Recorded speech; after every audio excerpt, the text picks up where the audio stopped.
What's up, family? Let me just start this recording real quick.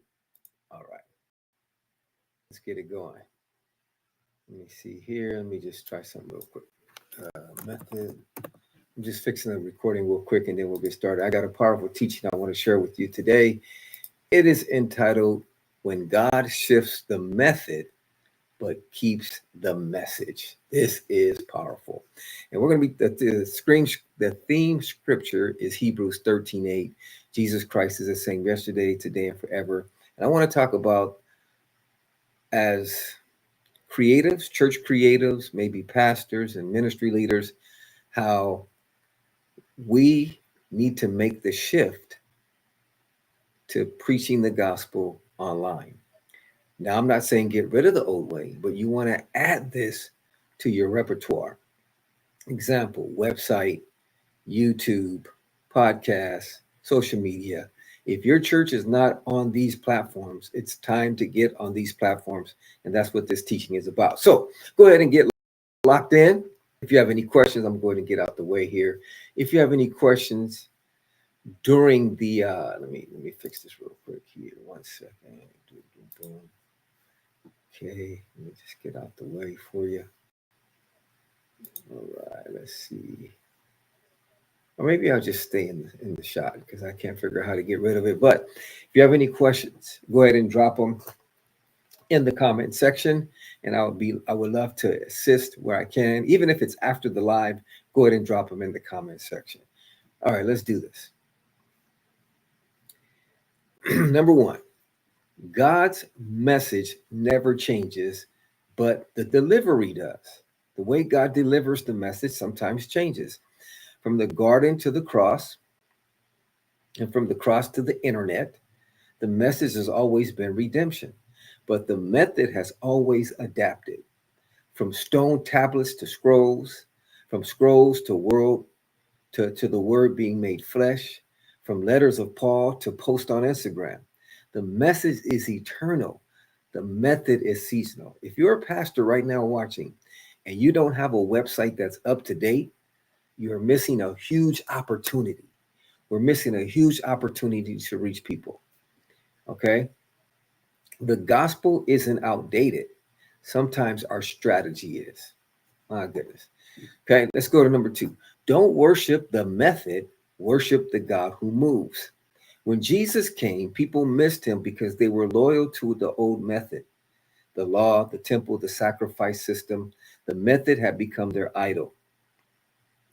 In the same way, many churches today love their methods, their programs, flyers, and events more than they love innovation led by the Spirit. But when God shifts the delivery, faith says, let's move with him. The ark moved, the cloud moved, the word moved. If God is moving online, we want to move there too. And he is moving. Lives are being impacted, souls are being saved. I mean, I could give you testimonies of how our website and our church, Victory Outreach Cape Town, I used to oversee that website, how our website has reached many people. Our Google My Business has reached many people. Why? Because we show up in Google where people are searching for answers. But that's another topic for another day. But God is reaching people online. If your heart is for evangelism, the new method, not saying get rid of the old, but the new method is online. I mean, imagine if all of your church members broadcasted live on Sunday morning service on their Instagram. Say, hey, join me for our church service, or their TikTok, or whatever it may be, or you had a ministry dedicated just to that. Every time you had an event, prayer meeting, discipleship, revival, they're going live or they get footage from that. Even going live would be cool, but it'd have to be a ministry, you know, going live and maybe chopping up footage from that. It's powerful. It's powerful. Number 3, the shift is the sign that God is speaking again. Between Malachi and Matthew, heaven was silent. Then boom, Jesus came. The word spoke again through a new form.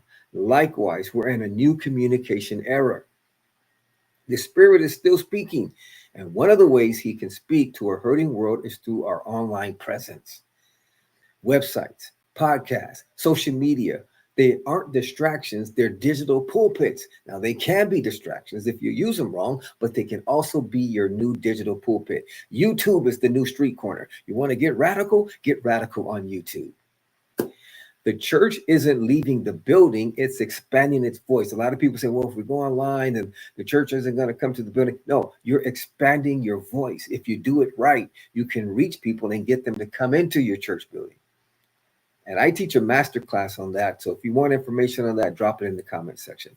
I teach churches how to avoid 5 mistakes that churches are making when they're building their online presence. Okay, so here's a key quote. If Jesus could walk dusty roads to reach people, we can walk digital roads to do the same. Good stuff. All right, let's go to number 4. Your website is the new wilderness rock. Like Moses, many leaders are still striking what used to work, old models of ministry. But God told Moses to speak to the rock. That rock is the digital, it could be the digital world. Right? It's waiting for a word. Speak through your website, speak through your videos, your messages online. When is the last time maybe you put a testimony together on a video and put it on YouTube or put it on Instagram or put it on TikTok? Imagine testimonies of lives being changed. People are searching for answers online. You can optimize your website for keywords that people are searching in Google. And then when your website shows up, they can connect with you. Maybe they're searching for how to find a free rehab, or how to find a evangelistic church, or how to find a new church. And those are Christian words, right? How to find a new church. But unsaved keywords are like how to find a drug rehab, or how to find a rehab center, how to fill out a job application. I know it doesn't seem like it could be an outreach, but it can, because if you write an article on how to fill out a job application, that blog links to your church website. People that are not saved are probably typing that in because it's an unsaved keyword, right? They can get connected to you from your website. There's so many different keywords that you can optimize your website for, or your blog for, that people are typing in that are not saved, and they get connected to you from that. That's powerful, especially if your church has a free rehab home. There's people that are searching how to find a rehab, how to find a drug treatment center. Imagine you write a blog on that, and then your blog shows up and people find out you have a free rehab in your church and they connect with you. I've seen it happen. Okay. So the rock could be the digital world. It's waiting for a word. You can speak through your website, your videos, your messages online, and watch living water flow to a thirsty generation. Here's a key takeaway. The power is not in the tool. It's in the word spoken through the tool. All right, let's go to number 5. Every shift requires a fresh yes. Romans 8:14 reminds us that those who are led by the Spirit are sons of God. Every time God shifts, we need to say yes again, to learn, adapt, and follow his new direction. That's the hard part, is to learn something new, right? To adapt to something new. It's not that we don't really want to reach people. It's that, man, I got to learn something new, right? That's the hard part.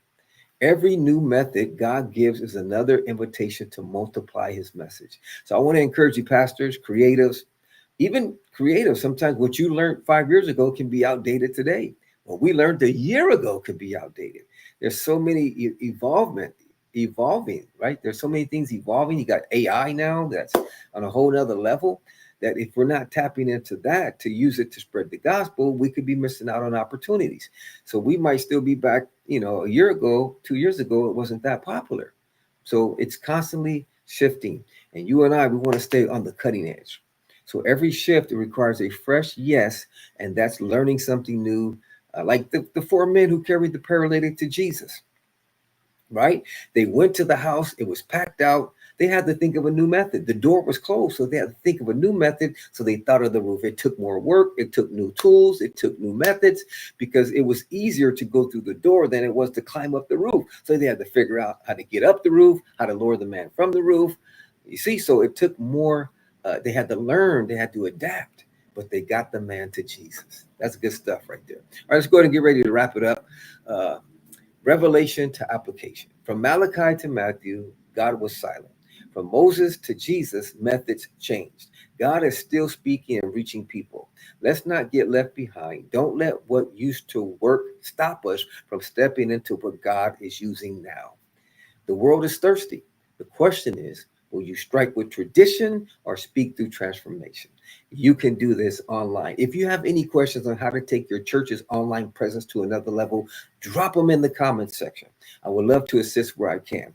Also, if this video has given you any value, don't forget to like, follow, share, and subscribe. It's your boy, Pastor Dre.